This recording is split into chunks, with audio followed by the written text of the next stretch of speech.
and welcome back to Teach, Love, Shine. Thank you for all the support that I've gotten so far over my new channel. And for those who are new here, my name is MJ. How are you? I am here to share tips and tricks and strategies that help me have a wonderful 30 plus years of teaching. I recently retired July 2022, and I wanted to get out here and share some strategies, tips, and tricks for the best profession ever, which is teaching. So we are on tip number 3. Yes, tip number 3. Well, tip number 3 is sort of close to our parent moment that I shared a little while ago about communication. So in my parent moment, I shared how parents should communicate with teachers and their children. So today for tip 3, I want to share how teachers, any educators, administrators can communicate with parents and students to make it a great and comfortable year. Well, one of the number one things that I loved about teaching, and I made sure that I fostered throughout my entire career, is my relationship that I build with parents and students. I thought it was very important to have a connection with my parents and my students throughout the school year because we're together so long during the day and throughout the year. I also wanted to make sure that I was the type of teacher that I would want my child to have. So I wanted to build that relationship with parents and students, knowing I have their back. And then in turn, they have mine as well. And they're there to support no matter what, positive or negative. They're ready and willing to support. So I would like to talk about teach, love, and shine when it comes to communication with parents. So let's talk about teach.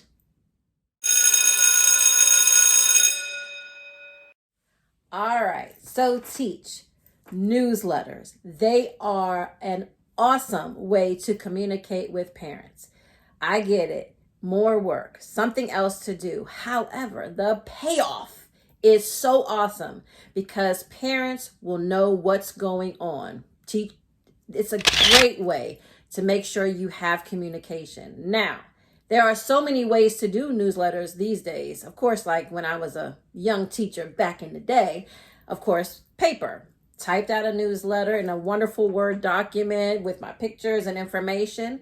But now you can use a Google Doc, you can do a website, whatever you want to do to send out your newsletter to. It could be digital, whatever you want to do to send it out.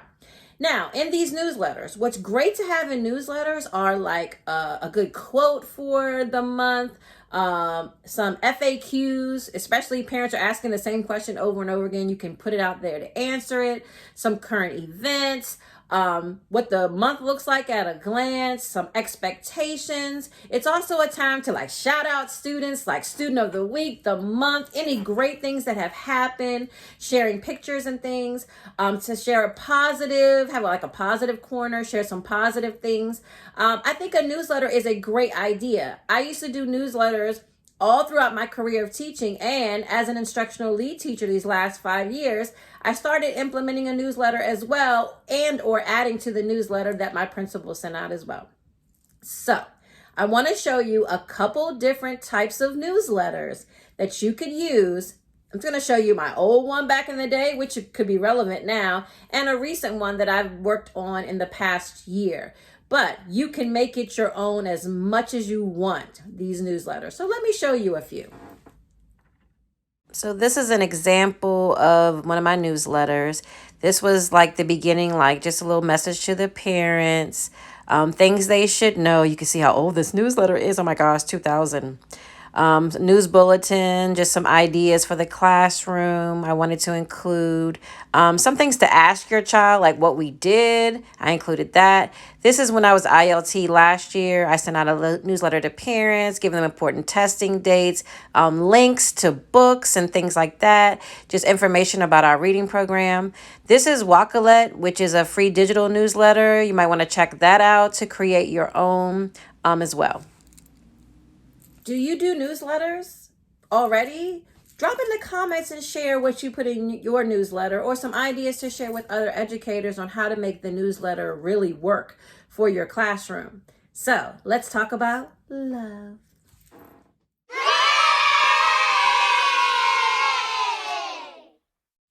All right, love. So Remember, I always say, how do you spread the love in your classroom? Well, one of the ways for communication that I used to spread the love was positive phone calls.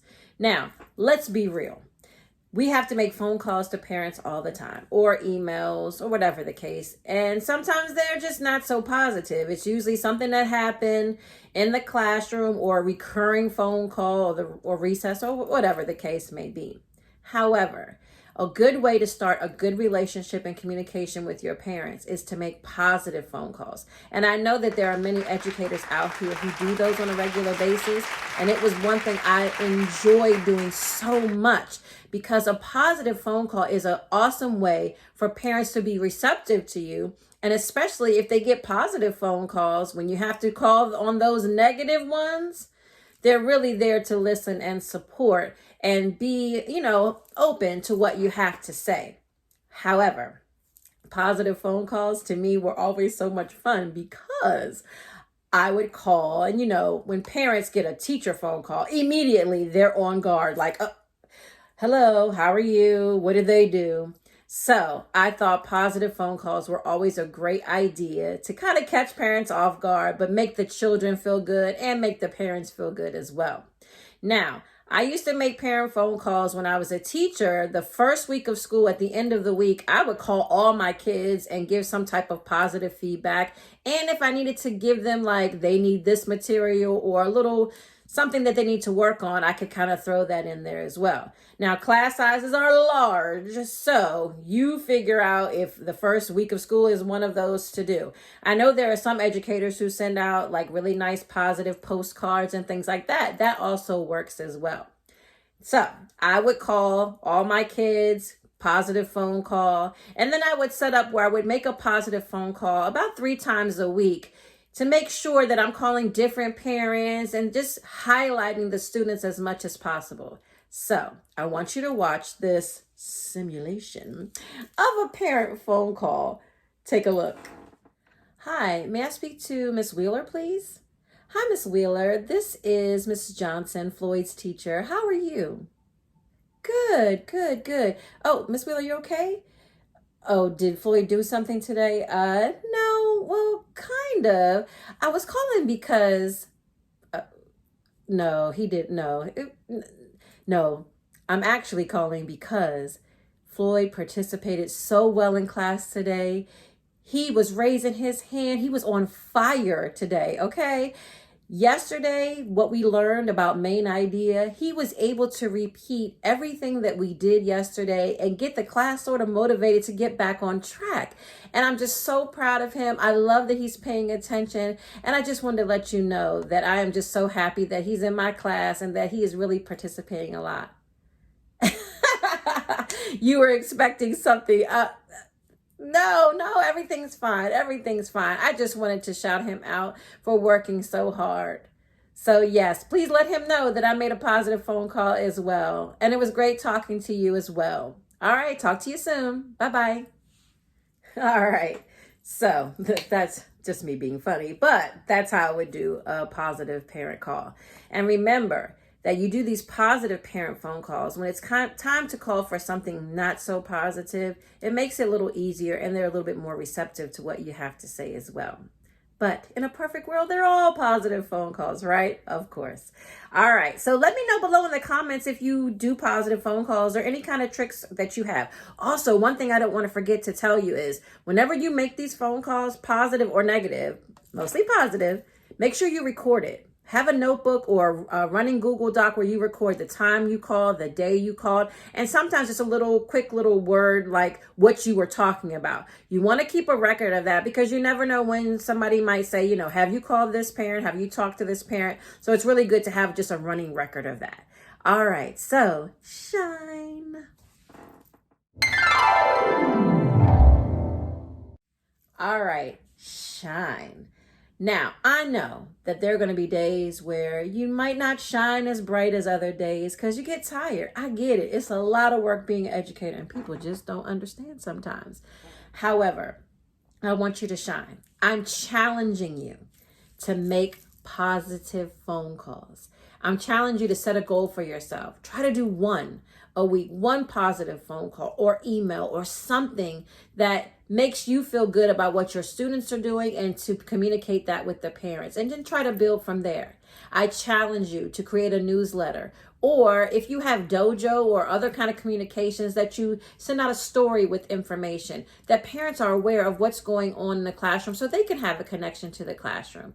But I challenge you to do either or both, to create a wonderful relationship with your parents and your students. It will pay off for you. I promise that to have a smoother year, and you're able to share those negative things and positive things as well, without a lot of extra. And teachers know what I mean when I say extra. So I challenge you to do that.